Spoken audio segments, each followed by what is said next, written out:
तो hello friend, क्या हाल चाल है आप लोगों के। तो मैं राहुल शर्मा बहुत ज़्यादा स्वागत करता हूँ आपका। तो अब वृत्तीय गति के लेक्चर नंबर 3 पे हम लोग आ चुके हैं। ठीक है, पहले लेक्चर पे हमने पढ़ा कोणीय विस्थापन के बारे में, कोणीय वेग के बारे में और अच्छे से न्यूमेरिकल। ठीक है, पूरे 30 या 26 मिनट की वीडियो बना रखी है यार। मतलब कोणीय विस्थापन और कोणीय वेग पे समझ जाओ आपने मतलब क्या क्या पढ़ाया होगा। तो अगर आपने वो नहीं देखी तो जाके उसे देखो। फिर दूसरी जो वीडियो बनी थी वो हमारी बनी थी अभिकेंद्र त्वरण के ऊपर और कोणीय त्वरण। उसमें मैंने बताया कि जब भी वृत्तीय मार्ग में कोई वस्तु गति करती है तो उसमें 4 तरीके के त्वरण लगते हैं। ठीक है, पूरा कंसेप्ट बता के रख दिया उसमें। तो अगर वो वाली वीडियो नहीं देखी तो जाके सबसे पहले देखो, डालो NCERT physics with Rahul circular motion या वृत्तीय गति 0 और 1। ठीक है, तो अब ये जो बन रही है वो तीसरी वीडियो आपकी बन रही है। तो क्या पढ़ेंगे इस वीडियो में हम लोग। देखो, जो मैंने आपको बताया कि मार्ग में घूम तो रहे हैं। ठीक है, बाहर से पटाखों का शोर आ रहा होगा आप लोगों को, तो कोई दिक्कत वाली बात नहीं है। ठीक है, एडजस्ट कर लो थोड़ा यार, क्योंकि आज थोड़ा माहौल बना हुआ है पटाखों का। तो हमें पता है कि कोई वस्तु वृत्तीय मार्ग पे गति करती है तो उस पर एक क्या लगता है अंदर की तरफ, केंद्र की तरफ अभिकेंद्र त्वरण लगता है उसमें, जिसे AC से दिखाते हैं हम लोग। तो मुझे ये बताओ कि अगर मैं आपसे कहूँ कि यार वस्तु है, ठीक है, वस्तु पे अभिकेंद्र त्वरण लग रहा है, तो क्या उस पर बल लग रहा होगा? आप कहोगे हाँ बिल्कुल लग रहा होगा। तो एक चीज इससे पहले बताओ कि बल पहले आया या त्वरण आया। ठीक है, तो आप में से बहुत लोगों का जवाब होगा कि यार बल पहले आया, और हाँ बिल्कुल सही जवाब है यार, दिक्कत किसी बात की नहीं है। जब किसी वस्तु पे बल लगेगा तभी तो जाके उसमें त्वरण उत्पन्न होगा यार। जब आप धक्का लगाओगे किसी वस्तु को, ठीक है, आपने धक्का लगाया तभी तो वस्तु जाके आगे बढ़ी, और आगे बढ़ी इसका मतलब त्वरण उत्पन्न हुआ उसमें। ठीक है, वेग में परिवर्तन हुआ होगा। तो इसका मतलब ये बात क्लियर है कि अगर किसी भी वृत्तीय मार्ग में अभिकेंद्र त्वरण है तो इसका मतलब वहां पे कोई ना कोई बल जरूर होगा। समझ गए, वहां पे कोई बल होगा, और हम आज उसी के बारे में पढ़ेंगे। ठीक है, 2 प्रकार के बल होते हैं। मैं आपको सबसे पहले जो हेडिंग करा रहा हूँ अब वो आपके नोट में जानी चाहिए, अभिकेंद्र बल।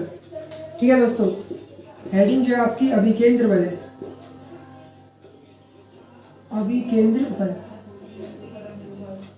ठीक है, सेंट्रीपिटल फोर्स कहते हैं इसे, F सफिक्स में C से प्रकट करते हैं इसे। अब ये किस तरीके की फोर्स होती है, मतलब क्या है ये, मतलब क्या नया टॉपिक पढ़ने आ रहा है।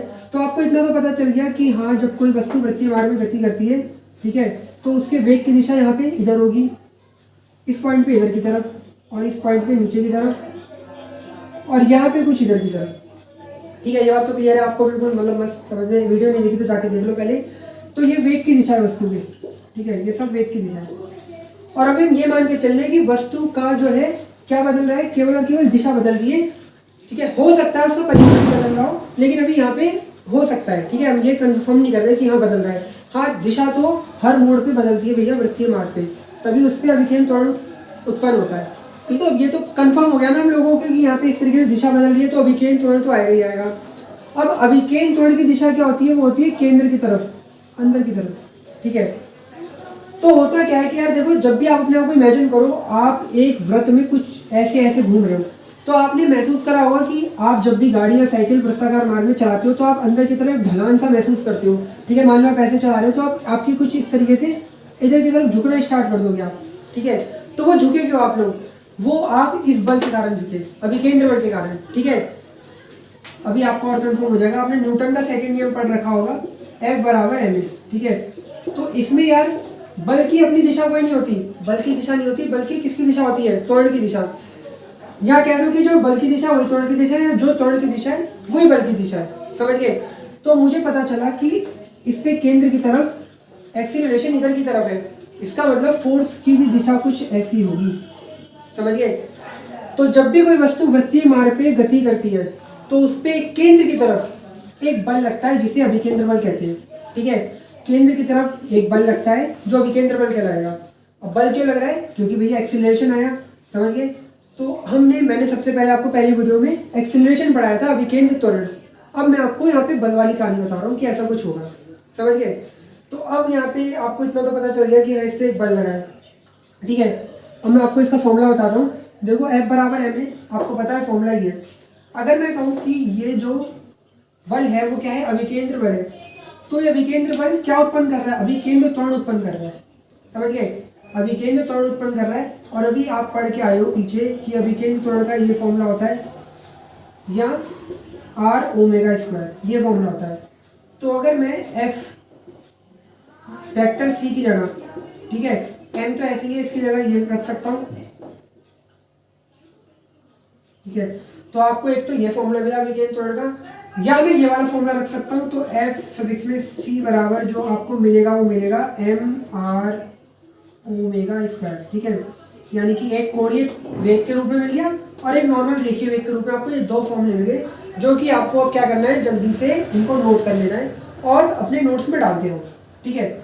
और वीडियो अच्छी लग रही है तो लाइक तो पहले करो और चैनल को सब्सक्राइब भी। तो यहाँ तक आप लोग आगे होंगे, मैं इसे मिटा देता हूँ। अब देखो मैं आपसे एक बात करता हूँ, बहुत इंपॉर्टेंट, बहुत ज़्यादा इंपॉर्टेंट बात, ठीक है। सबसे पहला पॉइंट अगर मैं आपसे बात करूँ कि क्या सच में अभिकेंद्र बल होता है, ठीक है। एक क्वेश्चन मार्क लगा दूं और बोलूं कि क्या सच में अभिकेंद्र बल होता है, ठीक है, क्या होता है मतलब ये, तो इसका आंसर होगा डी, ठीक है।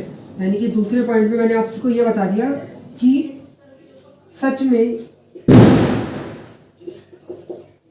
यह नहीं होता, सच में यह नहीं होता। मतलब ये क्या बात हो गई यार, अगर ये बल होता ही नहीं तो ये बल पढ़ क्यों रहे हैं और महसूस क्यों होता है हम लोगों को, ठीक है। जैसे मैंने अभी आपको बताया ना कि मान लो कहीं घूम रहे हैं गोल गोल उसमें, तो हम जब घूमते हैं तो हम थोड़ा नीचे की तरफ झुक जाते हैं, केंद्र की तरफ झुक जाते हैं हम लोग। तो वो होता क्यों है, वो भैया इस बल के कारण होता है। और अभी आपको बताया है कि सच में अभिकेंद्र बल तो है ही नहीं भैया कोई, तो अब मतलब क्या ऐसी चीज़ हो रही है। तो आप इसको एग्जाम्पल के थ्रू समझो यार। जैसे मान लो आपने अभी दूसरे चैप्टर में केमिस्ट्री में एक चीज़ पढ़ी होगी कि अपने पास एक परमाणु है, उसका नाभिक है ये, ठीक है, जिसपे कौन सा चार्ज होता है, प्लस चार्ज। मैं कुछ ये बना के दिखाता हूँ। और एक इलेक्ट्रॉन इधर घूमता है जिसपे कौन सा चार्ज होता है, माइनस का चार्ज इलेक्ट्रॉन पे। तो अब ये इलेक्ट्रॉन गोल गोल चक्कर काटता है नाभिक के चारों ओर। तो अब ये ऐसा क्यों कर रहा होगा, तो ठीक है दोस्तों, अब ये इलेक्ट्रॉन ऋणावेशित है और नाभिक पे कौन सा चार्ज होता है, प्लस का चार्ज होता है। तो इन दोनों के बीच एक प्रकार का कौन सा बल लग रहा है, आकर्षण का बल लग रहा है, ठीक है, एक आकर्षण का बल, जिसको हम स्थिर विद्युत या वैद्युत आकर्षण बल भी बोलते हैं, ठीक है, स्थिर विद्युत आकर्षण बल। तो यहाँ पे आपने देखा इसमें स्थिर विद्युत आकर्षण बल लग रहा है जिसकी दिशा केंद्र की तरफ होगी, समझ गए। तो अब आप आपको क्या नजर आ रहा है, कुछ समझ में आ रहा है, मतलब कि यार ये इस पे स्थिर विद्युत आकर्षण बल लग रहा है जो कि एक अभिकेंद्र बल का काम कर रहा है, समझ गए। बहुत इंपॉर्टेंट कंसेप्ट है ये मैं जो आपको बता रहा हूँ। यानी कि अभिकेंद्र बल रियलिटी में तो नहीं होता, वहां पे मौजूद जो भी बल है, जैसे यहाँ पे स्थिर वैद्युत आकर्षण बल था, वो अभिकेंद्र बल की तरह यूज होने लग जाता है, अपने आप में कोई ऐसा बल नहीं है, ठीक है। जैसे यहाँ पे स्थिर विद्युत आकर्षण बल था तो वो गोल गोल घूम रहा है इलेक्ट्रॉन नाभिक के कारण, इसमें स्थिर विद्युत आकर्षण बल लग रहा है, तो वही अब अभिकेंद्र बल बन जाएगा आप लोगों का, ठीक है। समझ आया, अच्छी बात है। अगर नहीं समझ आया तो कोई बात नहीं, वहाँ एग्जाम्पल के थ्रू समझाता हूँ मैं आपको। अब मान लो, फटाफट से बताता हूँ। अब मान लो ऐसा हो रहा है कि यहाँ पे आपने देखा होगा बड़े बड़े से ग्रह रखे हुए हैं हमारे, अरे बड़े बड़े से ग्रह मतलब जो ग्रह हमारे, और बीच में सूरज है, ठीक है, बीच में सूरज है, ये सन हो गया आप लोग, मतलब सूरज, ठीक है, और ये ग्रह हो गए जो आसपास सूरज के चारों तरफ चक्कर लगाते हैं। तो आपको पता है ग्रह और सूरज के बीच कौन सा बल होता है, गुरुत्वाकर्षण बल होता है। कौन सा बल, गुरुत्वाकर्षण बल, समझिए। तो अब ये गुरुत्वाकर्षण बल के कारण ये गोल गोल घूम रहा है, क्लियर। तो अब ये गुरुत्वाकर्षण बल ही अभिकेंद्र बल का काम करने लग जाएगा भाई। क्यों करेगा अभिकेंद्र बल का काम, क्योंकि इसकी दिशा केंद्र की तरफ होगी, जिसके कारण इस ग्रह को ये अपने कक्षा से भारी नहीं जाने दे रहा, ठीक है। सेम इलेक्ट्रॉन की तरह यार, इलेक्ट्रॉन पे स्थिर विद्युत, इस पे ही। तो अब उस समय हमें जो बल नजर आया, ठीक है, वही अभिकेंद्र बल बन गया जो कि गुरुत्वाकर्षण बल था। तो एक इंपॉर्टेंट लाइन है आपको याद रखनी चाहिए कि अभिकेंद्र बल जो है ना वो असल में नहीं होता, वहां पे जो भी बल, ठीक है, जो भी बल कुछ इस तरीके से केंद्र की तरफ लग रहा है, समझिए, जो भी बल केंद्र की तरफ लग रहा है वो आपका अभिकेंद्र बल बन जाएगा। रियलिटी में अभिकेंद्र बल नाम की कोई चीज ही नहीं है, ठीक है। तो ये इंपॉर्टेंट टॉपिक था बताने के लिए अभिकेंद्र बल के बारे में, नोट कर लिया होगा आप लोगों ने। अब क्या होगा, आगे क्या होगा, ठीक है दोस्तों। अभिकेंद्र त्वरण के हम लोग एक दो एग्जाम्पल कर लेते हैं। डेरिवेशन कराने से पहले एक एग्जाम्पल मैं बताता हूँ आपको। मान लो, ध्यान से देखो, एक रस्सी ली हमने, रस्सी में एक बॉल बांध के इधर रख दी इस तरीके से, ठीक है, और यहाँ से इस रस्सी को घुमा रहे हैं अपने हाथ से, ठीक है। एक रस्सी ली इसको इस तरीके से घुमा रही है। तो मैंने बोला इस पे बताओ अभिकेंद्र बल क्या होगा। तो आपको पता है यार रस्सी है, ठीक है, रस्सी पे क्या उत्पन्न होगा, एक तनाव बल उत्पन्न होता है। इसके लिए थोड़ा मैं माफी चाहूंगा क्योंकि मैंने 5वें चैप्टर पे वीडियो आपकी नहीं बनाई यहाँ पे, तो आपको तनाव बल वगैरह अगर अभी नहीं समझ में आ रहा हो तो उसके लिए थोड़ी सी माफी है, लेकिन मैं आपको जहाँ तक है बताने की कोशिश करूंगा, ठीक है। तो तनाव बल की जो दिशा होती है वो हमेशा जो हमारा पिंड होता है, जैसे पिंड हमारा ये है, इससे दूर की तरफ होगी। तो दूर की तरफ कहाँ होगी, क्या इधर की तरफ? नहीं, इधर तो रस्सी नहीं थी ना हमारी, रस्सी में ही होगी, तो दूर की तरफ यानी कि ये चीज, समझिए, तनाव बल। अब क्वेश्चन कह रहा है कि बताओ इस पे अभिकेंद्र बल क्या होगा भाई। तो अभिकेंद्र बल क्या होता है, वो बल जो केंद्र की तरफ लगता है। तो इसका केंद्र ये हो जाएगा, अगर ये कुछ इस तरीके से घूमेगी रस्सी, देखो इमेजिन करो कुछ इस तरीके से घूमेगी, ठीक है, मैं इसको रस्सी को लेके इस तरीके से घुमा रहा हूँ, तो वृत्त ये बन गया। तो इसके लिए केंद्र क्या होगा, ये अंदर की तरफ होगा। और आप देखो टी जो फोर्स है वो भी अंदर की तरफ लग रहा है, तो यहाँ पे अभिकेंद्र बल जो आपका हो जाएगा वो क्या हो जाएगा, टी। टी यहाँ पे क्या है, एक तरीके तनाव बल, एक तरीके का नहीं तनाव बल है भाई, तनाव बल है। क्लियर, आई बात समझ में? छोटा सा एग्जाम्पल था। अब मैं कराता हूँ दूसरा, मिटा दो इस चीज को, ठीक है। अब क्या होगा, अब मान लो एक अच्छा सा सवाल है, ठीक है। मान लो एक रस्सी दे दी आपको इस तरीके से, जो 1 रेडियन पर सेकंड की स्पीड से घूम रही है। 1 रेडियन पर सेकंड यानी कि कोणीय वेग देगी आपको। और रस्सी कुछ इस तरीके से कि उसमें एक बक्सा ऐसे जुड़ा हुआ है, एक बक्सा ऐसे जुड़ा हुआ है। मैं चाहूँ तो 3, 4, 5, 6 कितने भी ले सकता हूँ, लेकिन 2 ही लिए मैंने। इसका मास ले लेते हैं 2 kg, इसका मास ले लेते हैं 3 kg, 4 kg ले लेते हैं, चलो, ठीक है।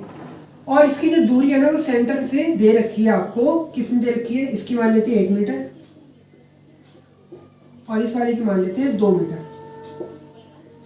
क्लियर, यानी कि आपको क्या करा, एक रस्सी में 2 बॉक्स बांध दिए तार से रस्सी के द्वारा, और उनको कुछ इस तरीके से घुमा रहे हम लोग। अब जब ये घूमेगा तो ये भी कुछ इस तरीके से भागेगा, ये भी कुछ इस तरीके से भागेगा, और कुछ इस तरीके से ये गोल गोल चक्कर लगाएंगे अपना, कुछ ऐसे ऐसे करके, ठीक है। समझ आ रहा है आप लोगों को?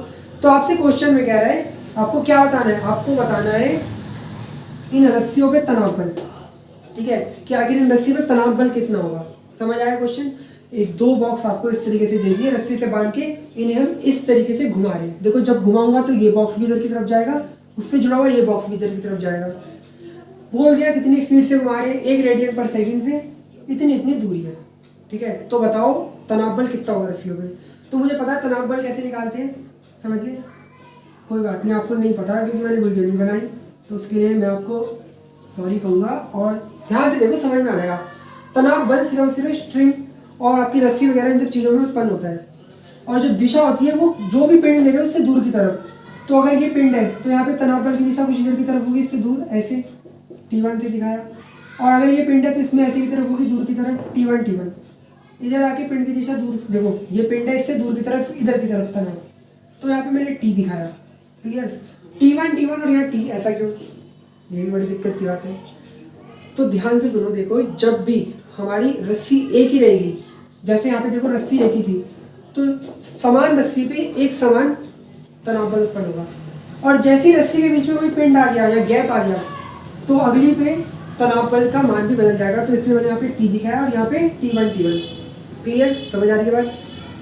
अब हम सबसे पहले बात करते हैं 4 kg वाली की। थोड़ा सा शोर आ रहा है, उसके लिए माफी चाहूँगा, ठीक है। बाहर की तरफ से, मेरी तरफ से नहीं आ रहा, बाहर की तरफ से आ रहा है। तो 4 kg का पिंड है यार, देखो 4 kg पे कौन से बल लग रहा है, 4 kg पे सेंटर की तरफ लग रहा है T1 फोर्स।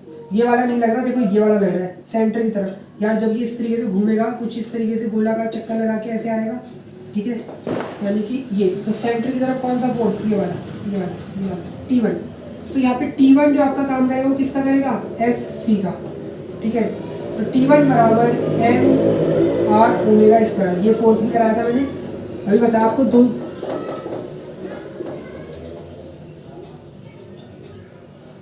तो दोस्तों अभी बताया मैंने आपको 2 तरीके के फोर्स होते हैं, मतलब 2 तरीके से इसे डिफाइन कर सकते हैं हम लोग। अभिकेंद्र, किसको, अभिकेंद्र त्वरण, सॉरी वेग को, सॉरी क्या बोल रहा हूँ मैं, तो अभिकेंद्र बल को। तो यहाँ पे मुझे जो दिया हुआ उस हिसाब से मैंने ये वाला फॉर्मूला फिट कर दिया। यहाँ पे T1 बराबर mR², तो T1 बराबर m दिया इसके लिए 4, R दिया मुझे इसके लिए 2, ओमेगा मुझे दिया 1। तो ओ एक का स्क्वायर करूँगा एक ही आएगा, तो 8 ठीक है न्यूटन। तो T1 इतना फोर्स आया, यानी कि इस वाली रस्सी पे तनाव बल इतना है। अब इस वाली पे निकालते हैं 2 kg के लिए। तो ध्यान से देखना 2 kg वाले के लिए मैं जब बात करता हूँ ना, तो 2 kg वाले को जब मैंने ध्यान से देखा तो इस पर मुझे 2 बल नजर आए कुछ इस तरीके से। ध्यान से देखो 2 kg, एक इधर की तरफ लग रहा है इस पे T1, एक इधर की तरफ लग रहा है इस पे T, ठीक है 2 बल लग रहे हैं इसमें। मैंने यहाँ बना दिया, एक T1 इधर की तरफ, एक T इधर की तरफ, ठीक है। अगर ये इधर की तरफ घूम रहा है तो इसका मतलब यहाँ पे T फोर्स जो है वो ज़्यादा होगी, समझ गए। सेंटर की तरफ है ना यार, इधर की तरफ आ रहा है, तो इसकी कुछ ऐसी समीकरण बन सकती है आप नेट बराबर ma से। अब आप कहोगे ये क्या कर दिया, न्यूटन का सेकंड नियम, ठीक है। 5वें चैप्टर में वीडियो नहीं बने, अगर मैं बनाता ना तो आप ये कभी परेशान नहीं होते यार, आप कहते मैं खुद करूँगा ये सवाल, ठीक है।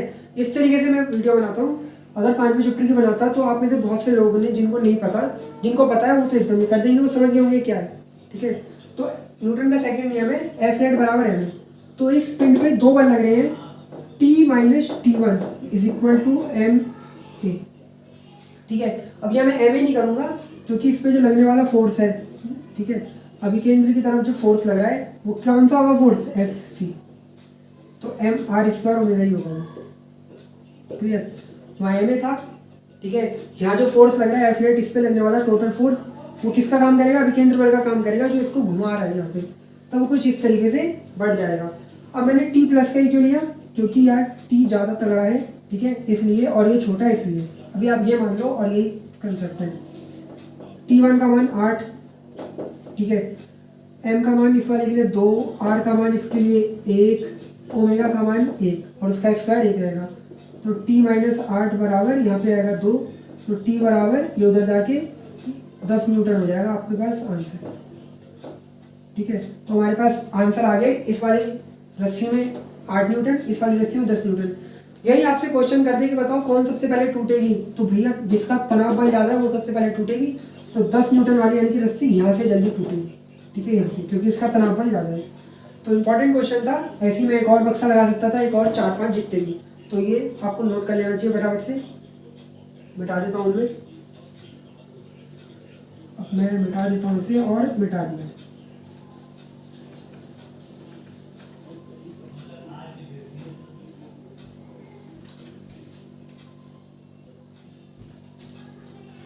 तो दोस्तों एक डेरिवेशन है कराने के लिए, करा देता हूँ मैं आप लोगों को। समझ लो हम एक शंकु ले रहे हैं, ठीक है। डेरिवेशन है आपका शंकु की गति। शंकु की गति, या कह दो वृत्तीय मार्ग पे एक शंकु क्या गति कर रहा होगा, शंकु बना रहे होंगे तो क्या होगा, कुछ इस तरीके से हम यहाँ पे डेरिवेशन करेंगे इसका। अब ये इंपॉर्टेंट है आपका, कुछ देखो कंसेप्ट समझाने के लिए ना, अभी केंद्र बल के कंसेप्ट समझाने के लिए इंपॉर्टेंट है ये। मान लो वे जो हम इस तरीके से घुमा रहे हैं, ठीक है,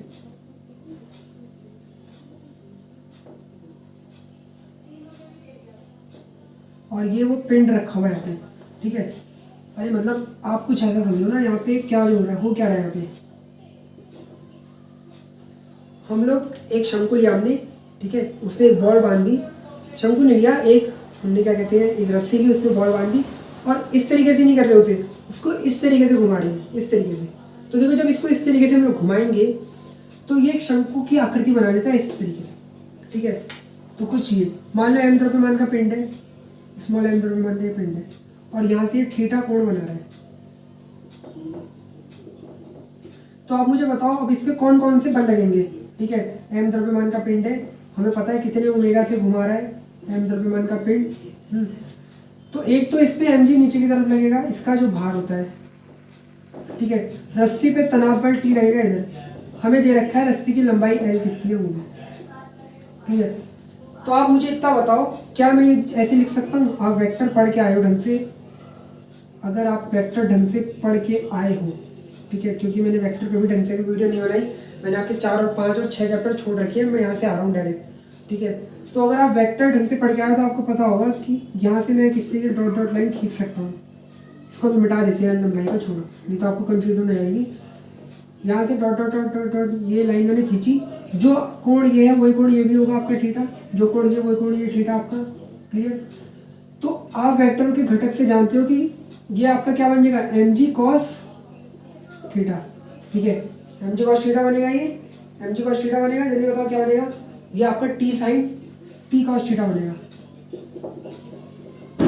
क्यों बनेगा टी कॉस थीटा, देखो ये एक आपका वेक्टर हो गया, ठीक है, टी थीटा जिससे जुड़ता है वो कॉस थीटा में जाता है, तो देखो ये कॉस थीटा, और ये नीचे वाला जो बनेगा ना आपका ये बनेगा टी साइन थीटा। क्लियर, ये बनेगा आपका टी साइन थीटा, इधर की तरफ टी साइन थीटा, ये टी कॉस थीटा। इतनी बात कंफर्म हुई, ठीक है, चलो अच्छी बात है, कंफर्म हो गई होगी। अब मान लो आपको मैं आपसे कहूँ कि यार यहाँ पे ये बात तो कंफर्म हो रही है, ठीक है, मुझे एक चीज़ बताओ, क्या ये पिंड ऊपर भाग रहा है, नहीं, ये तो ऐसे ऐसे घूम रहा है, तो मैं ये कह सकता हूँ कि एम जी बराबर टी कॉस थीटा ही होगा। मैं कह सकता हूँ कि टी कॉस थीटा बराबर एम जी, या एम जी बराबर टी कॉस थीटा, बात एक ही है। ठीक है, सेंटर की तरफ कौन सा फोर्स लग रहा है, T sine theta, T sine theta. ठीक है, वो किसके बराबर होगा, वो होगा आर, ठीक है, एम आर ओमेगा स्क्वायर के बराबर, एम आर ओमेगा स्क्वायर के बराबर। क्यों, क्योंकि हमें ओमेगा दिया हुआ था ना, और एम। ध्यान से देखो, ये चीज़ आपको समझ में आ रही है, बिल्कुल समझ में आ रही है यार। टी कॉस थीटा बराबर इसके संतुलन में, और टी साइन थीटा विकेंद्र बल का काम कर रहा होगा, जिसका फॉर्मूला होता है एम आर ओमेगा स्क्वायर। अब मैंने दोनों को भाग लगा दिया, भाग लगाऊंगा तो आएगा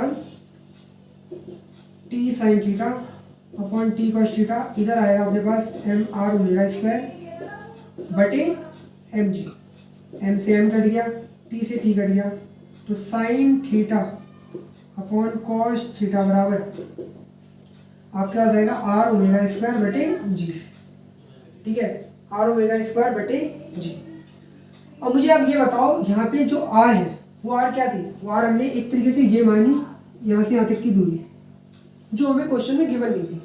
ठीक है, हमें इतना पता था कि इतने द्रव्यमान का पिंड है, इतने ओमेगा से घूम रहा है, एंगल इतना है, क्लियर, इतनी चीज पता थी। तो आर तो हमने अपने पास से मानी, हमने इसकी त्रिज्या, ठीक है, हमने अपने पास से मानी, तो इस आर का मान भी हमें हटा के रखना पड़ेगा यहाँ पे। देखो फिजिक्स ऐसे ही समझी जा सकती है, आप यहाँ तो रटोगे फिर यहाँ पे आर हटाओ, क्यों हटा रहे भाई यार, हमें क्या गिवन है उसके बेस पे हम सब कर रहे हैं। ठीक है, तो अब आर का मान कैसे निकालेंगे, तो ये छोटा सा त्रिभुज में आपको कुछ इधर तरीके से बना दूँ। ठीक है, ये एल लंबाई थी, मैंने बताया ये एल लंबाई है आपकी। ठीक है, ये एल लंबाई हो गई, ये हो गया टी साइन थीटा नीचे, जो हमने आर माना है। ठीक है, तो आप मुझे बताओ, अगर ये थीटा कोण है, ठीक है, तो आर कैसे निकालेंगे, तो यहाँ पे साइन थीटा कैसे निकालेंगे हम लोग इस त्रिभुज में। ठीक है, इधर निकालते हैं, साइन थीटा बराबर क्या होता है, साइन थीटा बराबर क्या होता है, लंब बटे कर्ण, ये, तो आर बराबर एल साइन थीटा। अपने को क्या मिला, आर बराबर एल साइन थीटा, तो मैं यहाँ रख दूंगा आप सीधा, तो sine theta upon cos theta बराबर, देखो आर की जगह मैं रख रहा हूँ L sine theta into omega square upon g. Sine theta से साइन थीटा कट गया, टेन थीटा बन रहा था, लेकिन मुझे पता है ना आगे मुझे क्या करना है, तो इसलिए मैंने नहीं काटा उसे। यहाँ पे जैसे ही कटा तो ओमेगा आएगा अपने पास, ओमेगा स्क्वायर बराबर, ध्यान से देखो ओमेगा स्क्वायर, ये जी उधर पहुंच जाएगा। ठीक है, ध्यान से देखो ओमेगा, ठीक है, एल कॉस थीटा, वो भी अंडर रूट में ये आया। अभी तक अपने पास ओमेगा आया है, हमसे कह रहे हैं टाइम पीरियड बताने हैं हमें कितना होगा, तो एक तो फॉर्मूला ये भी आपका हो गया ओमेगा निकालने का। ठीक है, अगर कोई शंकु बना रहा हो इस तरीके से तो ओमेगा ऐसे निकलेगा, हमें पता है क्योंकि ओमेगा बराबर होता है 2 पाई अपॉन टी, जहाँ पे टी होता है आवर्तकाल वस्तु का।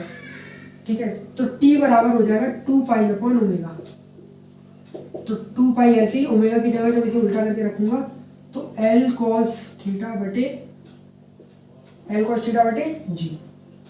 तो ये आएगा आपके पास टाइम पीरियड, इसका टाइम पीरियड शंकु का, कि कितने उसमें अगर ये शंकु बना रहा होगा तो क्या टाइम पीरियड होगा एक राउंड मारने में इसका, तो कुछ ही आएगा। ठीक है दोस्तों, तो देखो आपको ये नहीं रखना, आपको ये कंसेप्ट पकड़नी कि आखिर मैंने क्यों बराबर करेंगे, ये आपको विकेंद्र त्वरण के लिए कंसेप्ट क्लियर करते चलेंगे। ऐसे आपको मैं अगला मौत के कुएं वाले में करा देता हूँ, उसके लिए वीडियो में अलग बनाऊंगा, जो इसका लेक्चर नंबर 4 बनेगी। तो वीडियो अच्छी लगे तो लाइक करो, चैनल को सब्सक्राइब करो, और हाँ, चैनल को सब्सक्राइब तो करना ही करना है। एक बात ध्यान रखो यार, एक बात ध्यान रखो, देखो अगर आपको अच्छा करना है, अच्छा पढ़ना है, ठीक है, या अगर आपको कुछ बहुत बढ़िया करना है अपने सब्जेक्ट में, तो अपने सब्जेक्ट को पसंद करना स्टार्ट करिए, ठीक है। सब्जेक्ट जितना अच्छा लगेगा आपको, उतना ही ज़्यादा अच्छे आप उस सब्जेक्ट में होते रहोगे, आपको खुद भी नहीं पता चलेगा। आप पढ़ने के लिए नहीं पढ़ो, आपको सीखने के लिए पढ़ो, तो फिर मज़ा ज़्यादा अच्छा आएगा, ठीक है दोस्तों। तो अब एक एंडिंग नई तरीके से करते हैं हम, एंडिंग नई तरीके से कर दे, चलो कर ही देते हैं यार, तो कर दी।